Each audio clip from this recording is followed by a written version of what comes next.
All right, so now this is my favorite part. We are going to build a cheese board. And you get to take it home and enjoy it. Yes, the best part. I cannot wait. So the very first thing is I'm gonna go over all of the cheeses we have here. So right now we have our truffle, and they already did all the work for you today. So you have your truffle cheese here, our honey whipped ricotta. We'll make it look a little prettier and then add some honeycomb to that too.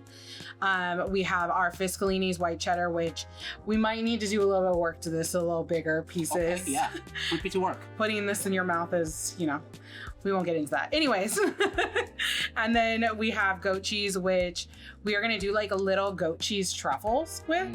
And they're gonna be covered in a candy pecan and cranberries. And so the first thing I'm actually gonna do is I'm gonna show you how we do our kiwis, and I'm gonna start it, but I'm gonna have you finish it. So I like to start with any knife work, because whenever I'm building a cheese board, I'm usually drinking, and we gotta do the knife work first then. So Safety first. Safety first always. So you're basically gonna take the knife and you're gonna go a little more than halfway through the kiwi. Then you're gonna move over 1 centimeter, and you're kind of at like a 45-degree angle. And about 1 centimeter, you're gonna move it over, and you're gonna go all the way around and do that. So I'm gonna have you finish until you get to this side right here. Not wearing gloves is okay, right? It's your board. Oh, okay. I'm only wearing gloves for you. Well, I don't have my certificate, so. That's okay. We're not giving it. Yeah, you're doing perfect. Actually, this is like one of the best. Goodbye. I know that sounds crazy, but I want to go a little bit deeper. Oh. It's kind of a big one. One more. And then what you're going to do is you're going to take your knife and you're going to turn it, and you're going to connect the two like this. And you're going to do that all the way around. It's like Charlie Brown. Yes, completely. Then when you open it, it's going to be like this beautiful like flower. This is a weird shaped kiwi. So we like weird though. We don't want anything perfect. Well, nothing here is perfect. I feel like when it comes to fruit, like there's so many imperfect fruits, but as long as they taste good, who cares? Exactly. Oh, there you go. Sorry. Yeah, and then pull. Do I just pull it? Yep. Oh, look at that. That is pretty perfect.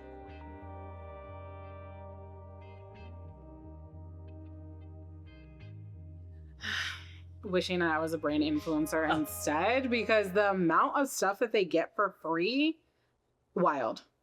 So we like on this brand trip, I just like need to go into this really quick. Like you show up for the brand trip, it was in Tahoe, so we went up to Tahoe to do it. And fancy. Have you ever been to Tahoe? I have never been, but I mean, I always imagine it to be like really nice and like beautiful. It was magical. I haven't been to Tahoe either. And literally when they said like, oh, can you come up to Tahoe to do catering and stuff? I was like, I guess like if I need to, I will go. But I like inside I was like, yes, I've never been to Tahoe. Mm-hmm. So like you get up there and it's at this resort that's like right on Lake Tahoe. It's like a lake. It's beautiful. And it's still kind of snowy. So it's like snowy, but there's a lake and there's like all this. And then we show up to this villa, and that's where we're doing our catering stuff for like special dinners. They have the hotel catering it, which I'm sure is like part of their contract or whatever. And so we were doing breakfast and like lunch kind of for them and like happy hour stuff. And we walked into this villa, and when I tell you, it was like room on room on room of just product. And they got to go shopping throughout their trip. But then I like looked at these videos like back of them like going into their rooms, and they had piles and piles of like product there. But then they also gave them like full ski suits. They got boots. They got these like cute little fur hats. They got like goggles and gloves and robes and like totes for makeup. And I was like, I need to be an influencer. That's nuts. It's crazy. But I just was like, Neutrogena has it like that, right? I mean, yes. Or how are you able to get these jobs though? Like, do you just kind of want to, how do you grow them? Or I actually have a whole series on it right now. Good question. I actually started on STEMs today talking about like, because we've gotten so many questions from people asking us like, how did you get a job with like Neutrogena doing this? There's a lot of agencies that work with influencers that do these brand trips. But I think the number one thing for us is like, it's relationships. It's building those relationships. And I feel like you're constantly building relationships every single time when you have like your private clients.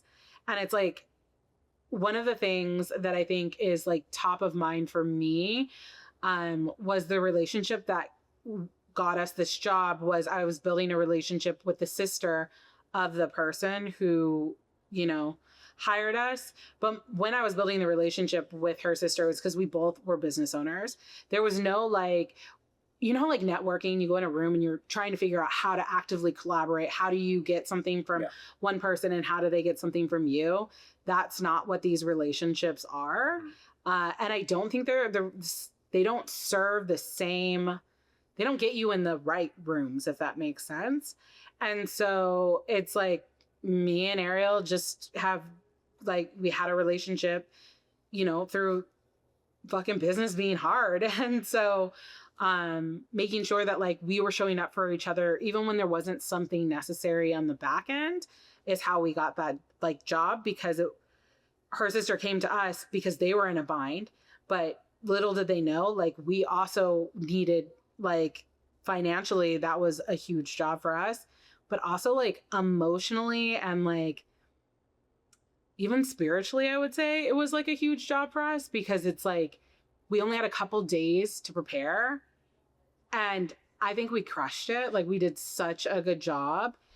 And really realizing that like you're able to do that is one thing. But I think the other thing that was like really important was when we were talking about the job, in my mind, I had like kind of quickly priced it out.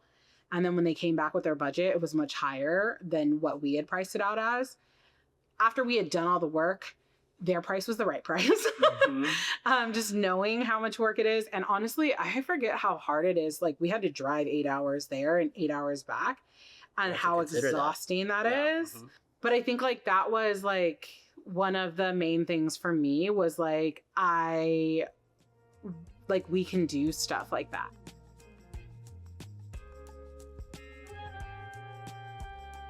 So that's like the first thing we do. Okay. And then what we're going to do is we're going to take these oranges. You probably only need one because this is a smaller board. And we're just going to turn it like this and we're going to cut it in half. And the goal right now is to create like different dimension, color, all of those things. Oh, that's so pretty. Yeah. You want different textures, color, all of that. One of the number one things I tell people when they're like buying their produce and their fruit and all of the things for a board is to shop the rainbow.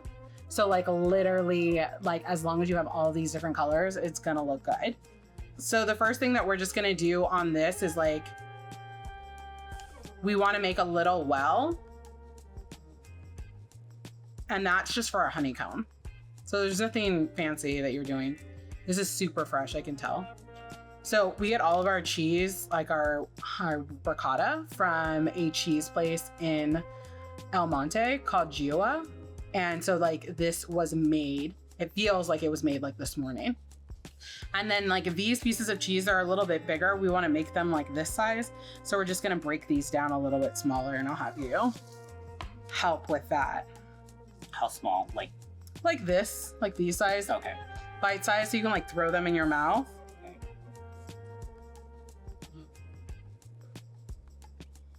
Tell me twice.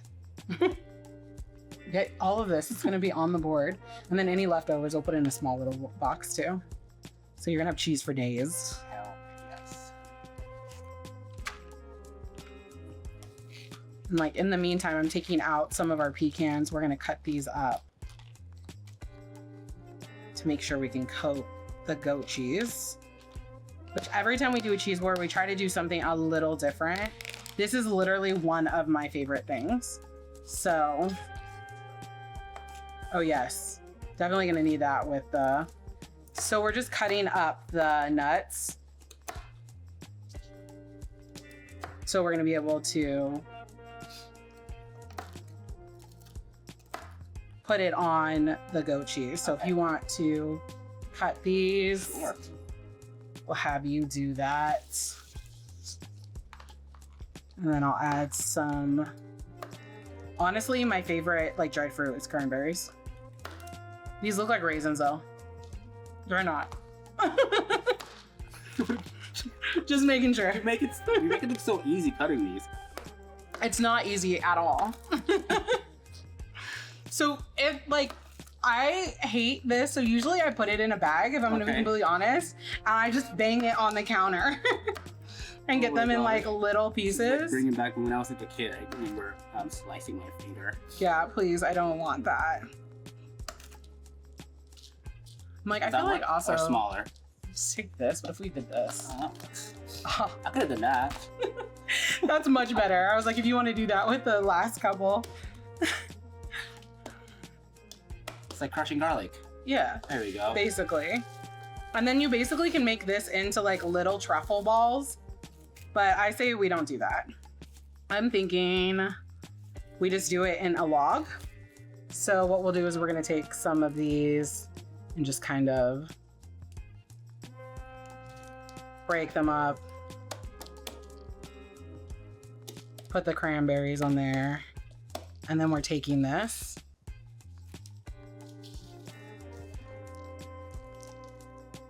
And what kind of cheese is this again? This is goat cheese. So, and actually goat cheese has seasons. This is not goat cheese season, just in case you're wondering. And that's because it's like, because when you milk the goats, there's like a time and a place to milk goats, which I had no clue before I did cheese. That was like even a thing, and that cheeses had seasons, like fruit. So then basically what we're doing is, and it looks like not as pretty. Then you just take this and then you roll it. And you could totally do these like ahead of time. And just something like that. And then you put it to the side until you start to build your bowl. That's so cool. Well, it's such a great way to, if you want to just give it as a gift. Or... Totally. And you can even take them and do like little balls and then put them in like a, what is it called? Like in a little box, like little chocolates, but like little, like almost kind of like little goat cheese balls. truffles. Yeah. Yeah, that's. And you could do different, like, so we put, what is it called? Like cranberries and pecans on here, but you could do like chives and like garlic, herbs, things like that, lemon zest.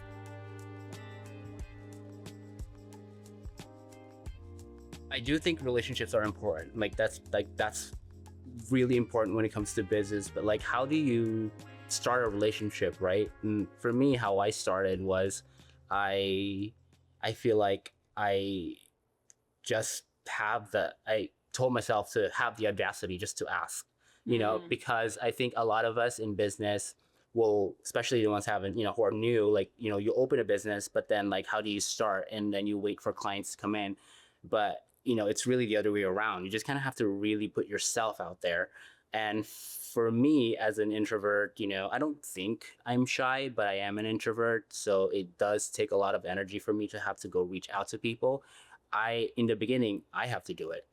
Yeah. You know, and a lot of people in my industry have struggled with growing their business because they don't know where to start. You know, like they spent so much money on advertising, so much money on, you know, so much time on social media, but, you know, they're not getting any clients. But really, you know, all it takes is just pressing that DM button and then sending someone a message, you know, who do you want as a client?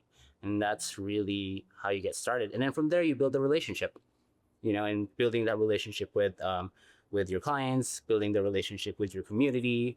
You know, that's another thing. It's how, you know, for me, I put myself out there. I went to different stores, introduce myself to different businesses, and, you know, building that relationship with the businesses in that community, that also will, you know, that can put you to where you need to be. And it's really about just envisioning where you want to be, and then immersing yourself in that world. Yeah, I think it's actually even better to do that because I think especially now this is so important. I only want to work with people I want to work with, right? And so I've been sitting back and being passive and waiting for people to come to you. Sometimes you don't get the people that you want to work with. And so having the ability to really create your market feels so, for me, empowering, but it also feels so much more aligned. And so I think there's a lot of conversations that are happening that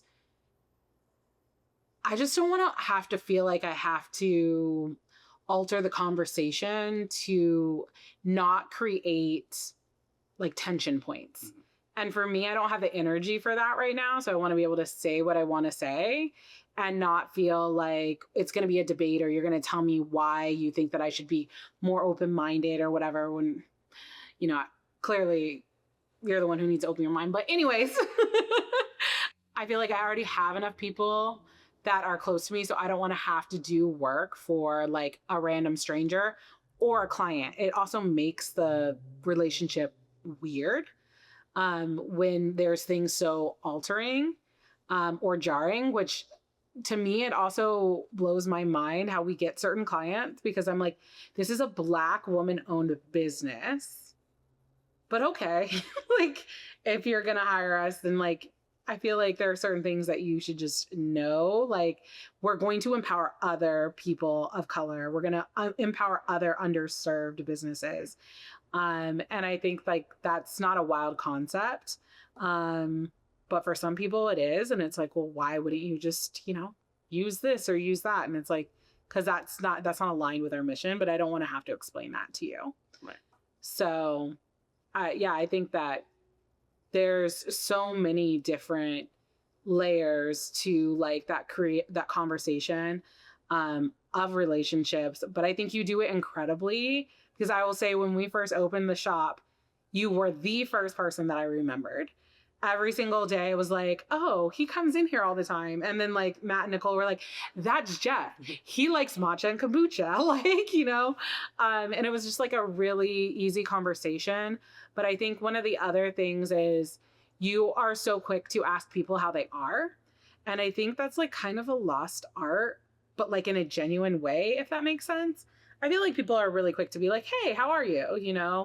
But I think there's a different way of like really asking people like, how are you doing? Like, what's going on? Like asking like pointed questions so it doesn't feel like a lot of work and it feels like you're genuinely interested in what's happening.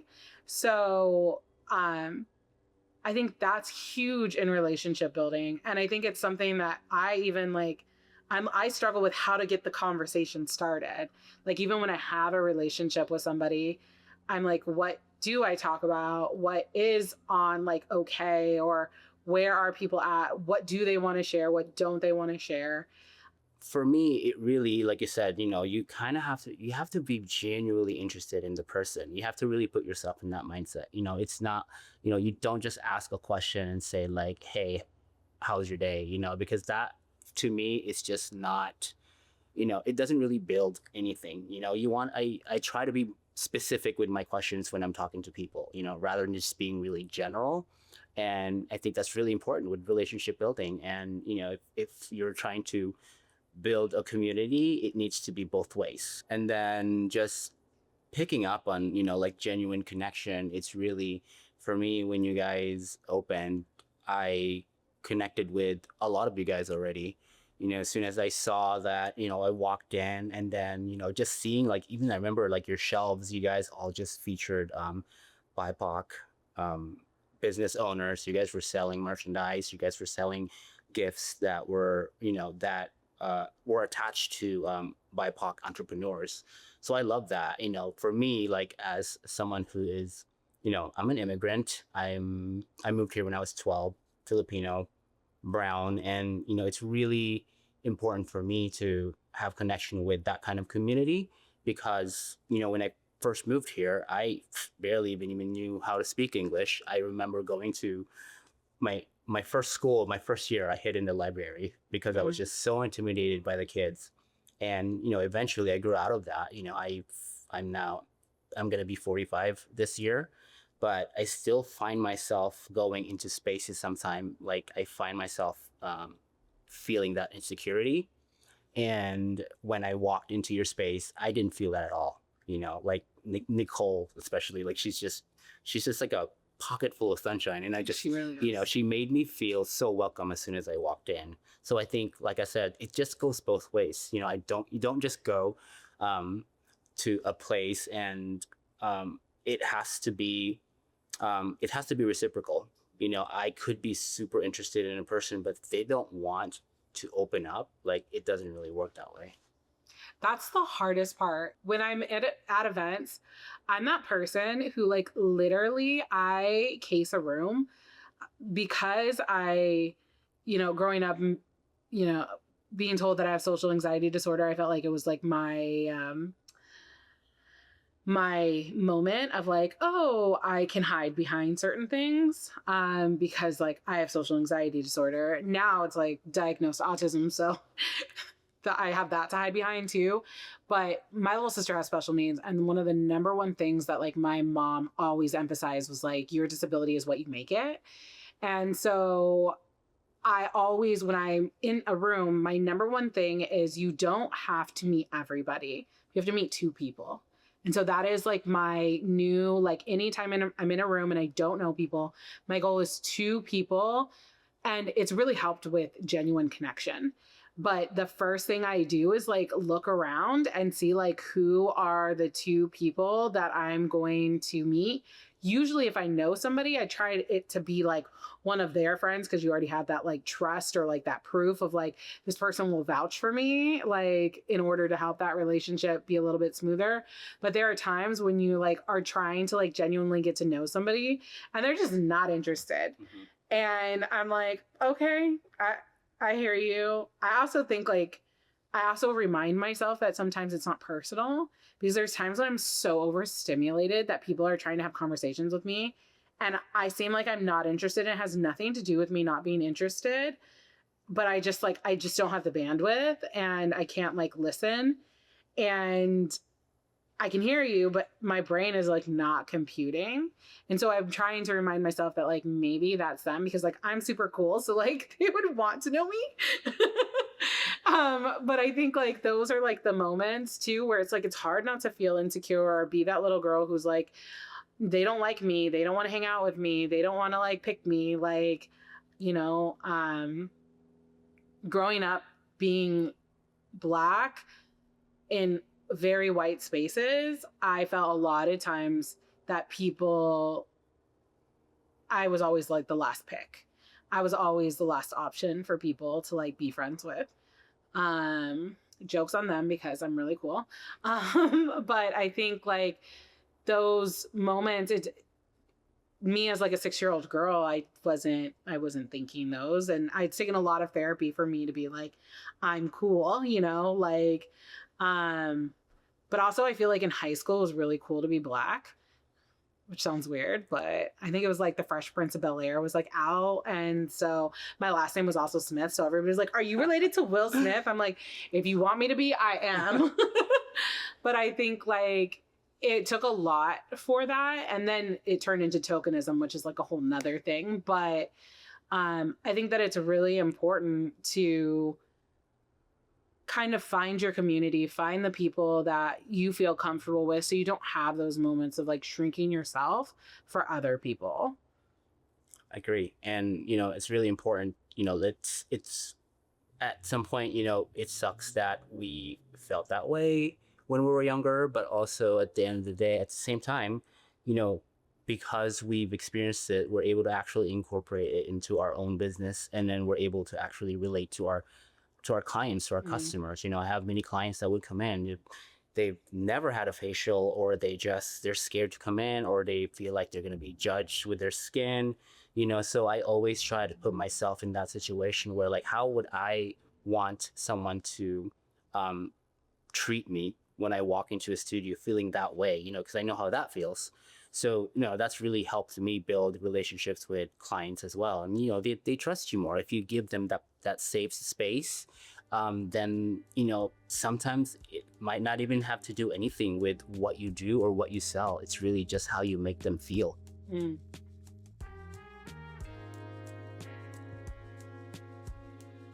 Let's start with the roses. I feel like that's the easier of the two. Is it gonna be these? Yeah, those.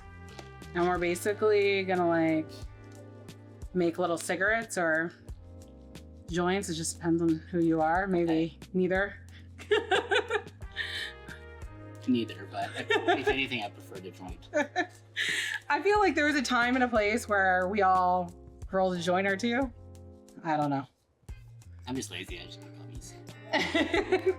Gummies work too. And then we're going to roll it. So it looks like that. Yep, and then you're gonna take this one and put it in the middle of the seam and roll. And then you're gonna do another one. And then basically the same thing. And we're just doing this back and forth until it doesn't touch. And then we'll basically create petals at that point. So about 5 in, they're not touching anymore. So you kind of have this. And then what you're going to do is you're going to take your salami and you're going to put it right here and then wrap like that. And you're going to take the next one, put it right here and then wrap. And the goal is just to keep going. And then you're starting to get like a nice little rose. And it doesn't need to be perfect because flowers aren't perfect. This is so cool. I always wondered how you're gonna do this. So like, I'm so happy that now you know you have all of these tricks. You're gonna be like, I need to entertain all the time. Well, maybe, I don't know. For myself. But you just keep going. And then you can put it in here. But okay. What we'll do is we'll take some of mine to make your, because it should be a little fatter. You want it to fit in this container. And these are like perfect because when they're in here, right? If you do roses like any other way, like the internet shows you, when you take a piece off, it like completely falls apart. But here you can just pull petals and you're like good to go. We have like salami or rose making classes or good. Throw it in here. We you know what, that's not bad. yeah. And then we'll just throw this one right in here. And then the other thing is like you just kind of pull it out and then it's like a pretty little rose. Oh, so cool. Here you go. Look. What do you mean, Mom? So the next, we're gonna take our prosciutto and we're gonna fold these into ribbons. So you're gonna take a piece of prosciutto like this. Mine's looking a little crazy. That's okay. And we're just gonna fold it in half, just like that. Okay. And then we're basically folding fans. So just in, pinch, in, pinch, in, pinch, in, pinch. And then you have this cute little like fan. That's actually really good. Look at that. Yes. So one more. And then do I just place it? Yeah, just place it down. Okay. When we put the board together, we'll have them. Prosciutto is like one of the hardest things to work with. When I first started, I would just sit and spend hours doing this. Especially when we were like growing, because I had nobody else. It was like me and one other person. This prosciutto is not, this is not how it normally is. Okay. So you just take, squeeze, squeeze. Yeah, this is pretty here. That's right, we'll put that one underneath. It's actually, that is still pretty good. Not bad, right? Okay. You go into like one of our classes looking a little crazy.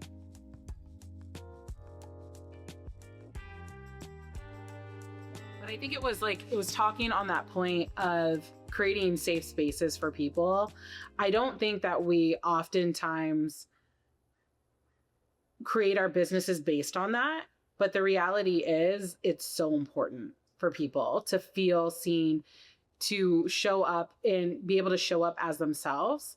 And I think like the whole concept of us having our like friends stuff on the shelves, because like that's the goal of Neighbors and Friends, right? Everything on the menu, everything on the shelves is our neighbors and our friends. And my friends look like me. Like that's just what it is. A lot of us, like, we didn't have community until we created it with one another.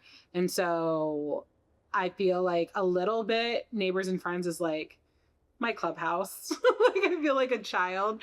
Like little K is so nurtured in there. And I love that we have people like Nicole and Matt who like their main job, what they were hired to serve food, but like they serve so much more than that. And it's the reason I came back. Like I would come back is because of them.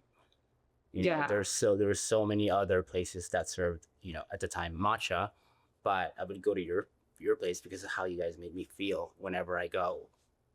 And I think that's so important because I feel like I constantly teach this in mentoring. People don't buy products, they buy people, right? And so you're serving, it doesn't matter if you have the best matcha or you have the best sandwiches, although I do think our sandwiches are to die for. But I think like one of the main things is like you go to places because you find community. And community was important prior to all of the craziness that has happened this year because of COVID, right? So it was like, how do I find community? How, like, the number one thing that we do in our shop is we collaborate with a run club. When I say like that community is like on a whole nother level, the whole thing of like creating like communities is creating safe spaces for people, and making spaces where people feel recognized, feel heard, feel seen.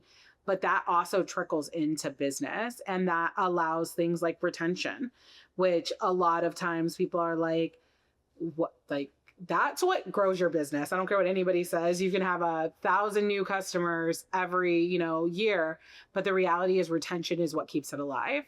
And so how do you do that? And that's by making people feel good.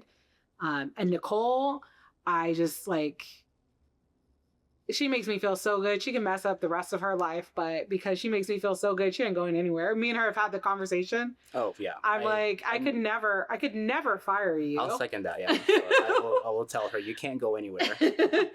We've talked about it too, because she's like, well, look, I want to grow with the company. So what does that look like? And we've had like some serious conversations lately because it's like, what does it look like? I don't want to be the GM forever. How do we make it? And it's like teaching the team to do what you do is like key. And sometimes it's hard to train.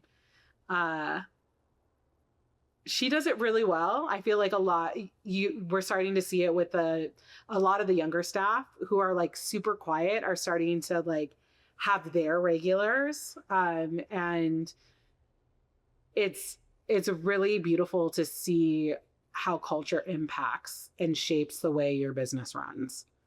Yeah. And like, how do you build that culture? How do you provide that energy? How do you make people feel seen? I think it's also really important that you take care of yourself. And if you don't have the capacity for that, you're not going to be able to provide them that kind of service, that kind of connection.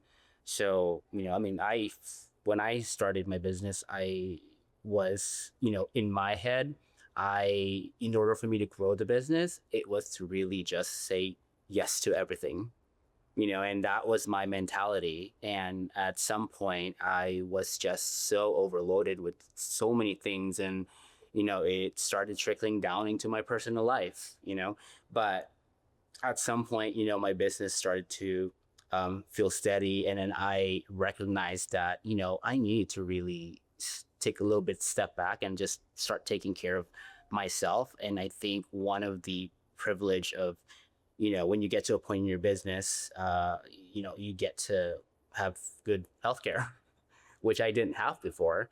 And that's when I realized I need to get a little bit of like professional help. And, when I got therapy and I finally got diagnosed, I undiagnosed ADHD for a long time. And then when I went to go get help, that's how I found out. And then through that, going through that type of experience, getting treatment, getting therapy, getting like the right medication for it, like everything just all became clear to me. And that clarity told me you need to set some boundaries, and boundary is really that's something that I'm still constantly, I'm not going to say it's perfect, but I am constantly working on it.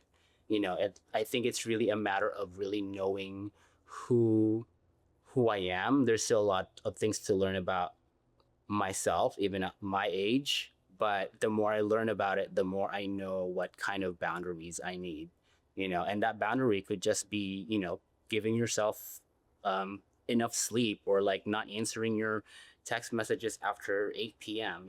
Those little things really do help. I mean, I think off of that point, one of the most, I think, eye-opening things is I don't spend enough time on self-care or self-love or whatever you want to call it, because I'm constantly going. And I think one of the greatest times where it's like it was so apparent was right after the fires. We were taking care of like all our community, all of this stuff. And I remember you came and you offered to give facials to everybody on our team, which I still hear about on the regular, about how much care you gave to our team. But I think it was funny because I think almost everybody booked one with you except for me, because I was like, I don't have time for that. Like, how are we doing this? But every time that one of the girls or Matt would come in after, like, just seeing how reinvigorated they were to like give and love and all of that stuff, it kind of like put me in a space of like, maybe I do need to do this. Like, maybe I do need to take care of myself. And so like a few months later, I like booked a facial for myself. And it was just the greatest 2.5 hours of my life. I think it might have even been longer than that because you gave me a little extra love. But I think like we even talked about this earlier about creating a routine to wash your face, and how I was saying like, I'm only doing it. I never did it before you, but now I'm only really doing it once a week. But that once a week, it feels so good. And then like after I said it, I was like, wait, if it feels so good, like once a week, why do I not make it a routine once a day? And Nicole went to the Neutrogena thing with me the first week, and me and her both were like, we don't wash our face. We don't do anything or anything like that. And I'm like, that's another girl that needs to wash her face every day just to have those moments. But it's like, you don't even realize how impactful something as simple as washing your face is in creating like a ritual to take care of yourself. And I'm really like in this space of like, this year is like the year to create like rituals that make me feel good about myself. But it's like having somebody like you, it forces that routine. Like having like an esthetician who's going to just like remind me how important it is to love on myself by loving on me when I go in there is so important. And then it makes you want to like, I want to work hard so I can get that extra like, 2.5 hours. Cause I always like, I'm extra. I always pick like one of the bigger packages, cause I'm like, I need a little bit of love. But I think like those moments of like, even it's something as simple as like getting your nails done, which I clearly don't do either, but or like I used to get my eyebrows waxed every like 2 weeks, not because I needed it, because I haven't done it in like months, so like clearly it's not that bad, but like it made me feel good about myself. And so I think having those moments to just really like lean into yourself are so important. Yeah, and it's really important to, it's important to recognize that, because to a person, it's, it might just be like waxing your eyebrows, or it could just be like washing your face. But this is really just these little simple steps is really just a way for you to tell your body that you respect it, that Mm. you're giving it time, because without our bodies, we're not gonna be able to do anything. We're not gonna be able to provide things for our for our people, right? When the fire happened, I remember I was at home. I didn't have power for like 3 days, so I didn't have internet. I had like the worst Verizon service. So I just remember watching the stories, and I was just so emotional because I remember seeing um, my client stories. I remember like Mm. it felt like hour by hour I was seeing like a client or a friend like lose their home. So I was just so emotional, and I remember calling my best friend. I was like sobbing, and because I didn't really know like how I could help. And then when I saw you guys, and I saw that you and your team, not only that you just opened your shop, that you made it like a crisis center, like donating, you were offering resources and help. So that really inspired me to also do something about it. And I think that that's when I told myself, like, oh, I could offer my services. And then after that, I extended it to your team because I knew how much y'all needed it. You guys were like round the clock, like working morning until night. And I think that, that really speaks volumes for us, for a place that had just opened up and to already make such a huge impact in the community. It was just so inspiring. Yeah, I don't think it was anything monumental. I think this is what you're supposed to do. This is how you show up for community. I think I remember having a moment, and I think it was before houses were. I think it was on the 7th or something. People were still getting evacuated. One of my best friends was in the shop. Nobody was there. We were open, but we weren't open. Nobody else on the block was open. We weren't open like it was like people at the convention center. If you need a place to come and like plug in your phone and charge, come. We have food that's obviously going to go bad, so just come. We'll feed you coffee, whatever. Not a big deal. And I remember my best friend saying to me like, "What are you going to do?" And I'm like, I don't know. We just opened 2 months ago. I'm so stressed out. We have so many bills. And I just remember being in the space of like, I don't know what's going to happen, but the reality is I can't worry about that right now. There's so many bigger things happening that need to be taken care of that we'll worry about that later.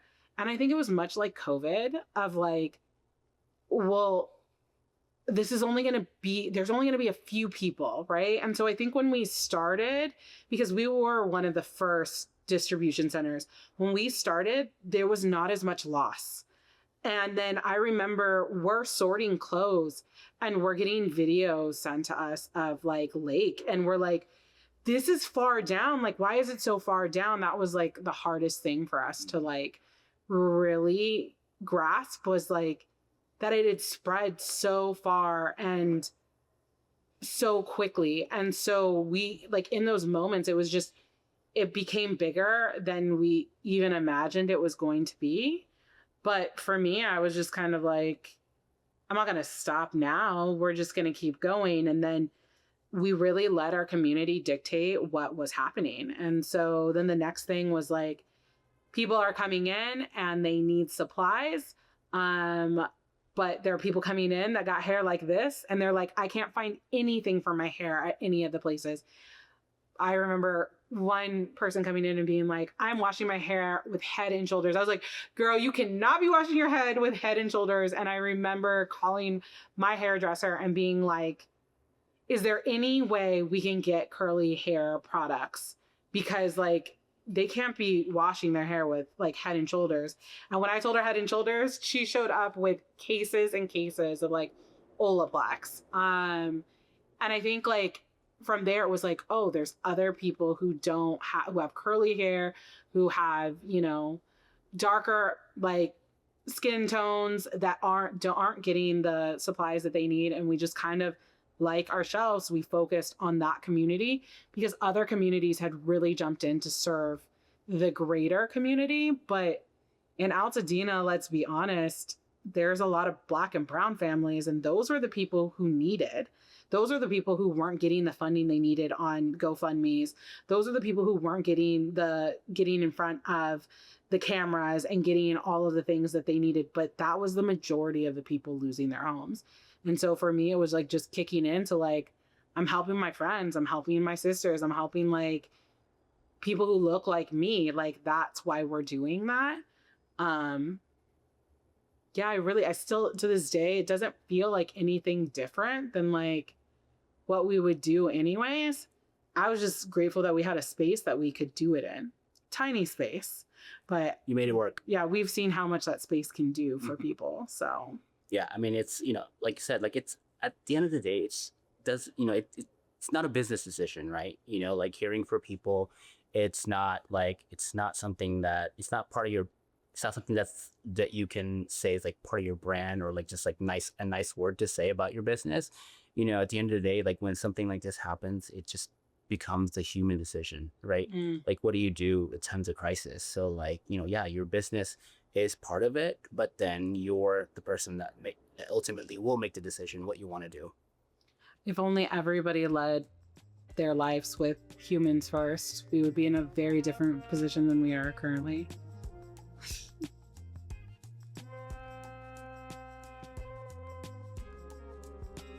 So then now we just start to build. So the very first thing that I always do is like our bigger thing. So the olives and pickles, and then kiwis and oranges are next. And you just kind of start placing things. Perfect. And then, I don't even need to tell you the symmetry. Yes. Okay, so next we're gonna start adding our cheeses. Okay. So if you wanna start putting like some cheddar here, maybe some cheddar here, we need to put this one on there, the bigger one. This one? Yes. Gotta find a spot that it feels good. Like, we'll put this one because it's a little bit of a bigger cheese over here.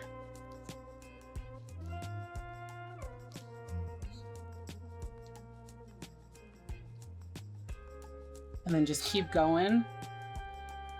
Yes, get it all on there. I love that. Finding the little spots.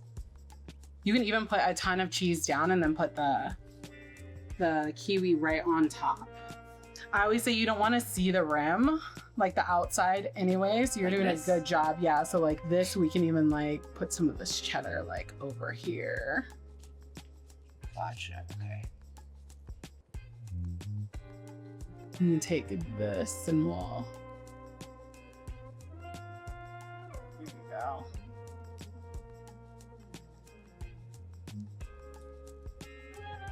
Make sure we get all the cheese on. The fruit can come after. Fruit's the afterthought. And then the next thing is putting those prosciutto ribbons on. So what we'll do is we'll take it and kind of use this edge right here, so it doesn't take up a lot of room. Just kind of stick those in the pocket. There we go.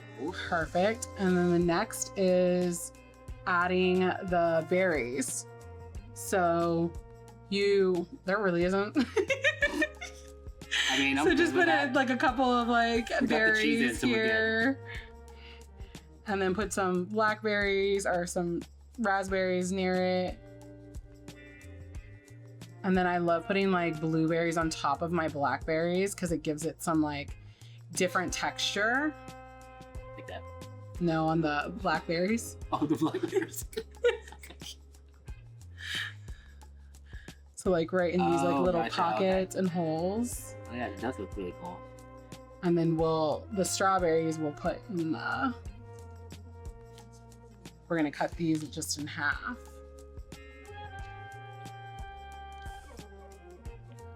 And then you are pretty much done. The last thing we do is like garnish. So add the beautiful flowers on. Usually sometimes we throw rosemary. There's not a lot of room for anything on there. And then the honeycomb.